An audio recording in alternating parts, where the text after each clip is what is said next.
These two eyes can only perceive that which is physical. The third eye is an inward-focused eye. Your lustfulness, your desiring nature never ever stood outside, it only stood inside. Lust means it creates a sense of incompleteness within you and a longing for something. When we say Shiva, the word Shiva has become synonymous with the third eye. The third eye, what it means is, these two eyes are to look outside. These two eyes are capable of showing you the physicality of the existence. These two eyes can only perceive that which is physical. The third eye is an inward-focused eye. It's not going to open up upon your forehead. The third eye is an inward-looking eye.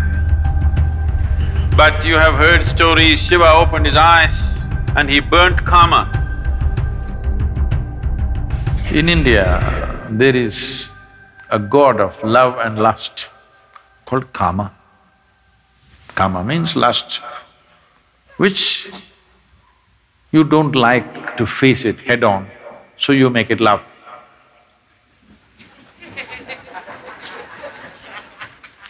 Because you need some aesthetic to it.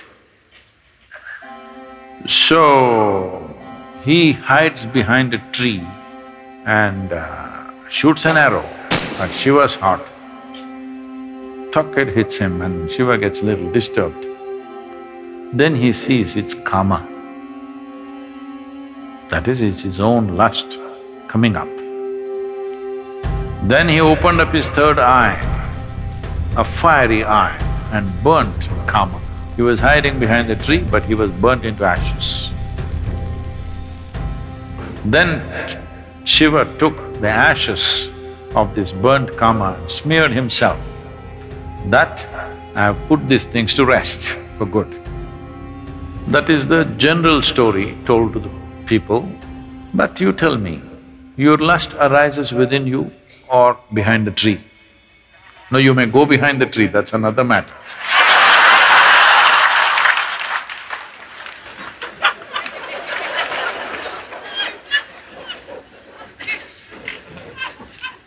But where does it arise? Within you. Desire is not hanging outside.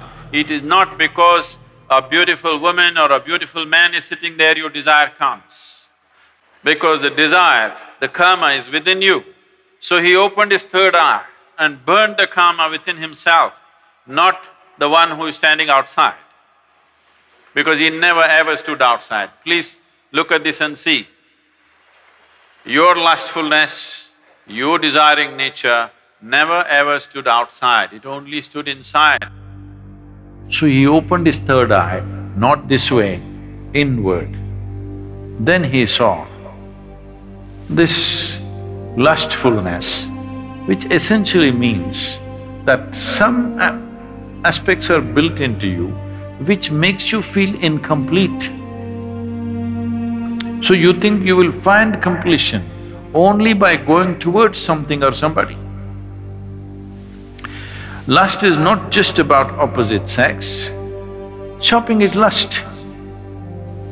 Because you have to go towards something, only then life will be complete.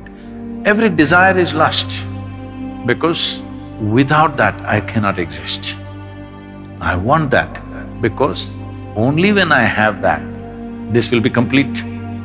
It may be a thing, it may be a position, it may be power, it may be sexuality, it doesn't matter what it is.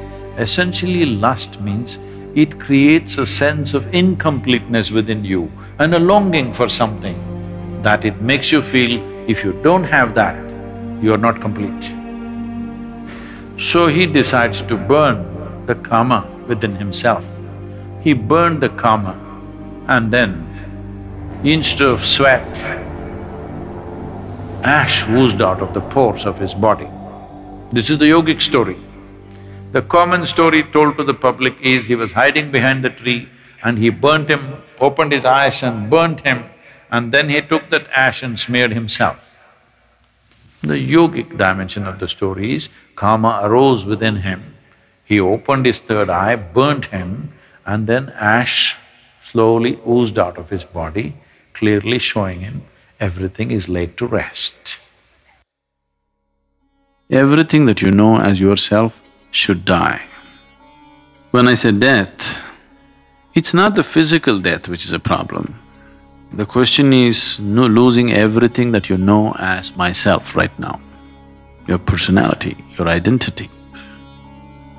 Once you learn to be an individual beyond physiological and psychological formats, that means you're for good. This is what living death means. So if you know how to be an individual still, without physiological and psychological format, you are a living death. If you are a living death, you are eternal in your existence. It is time that you become living death so that you live eternally.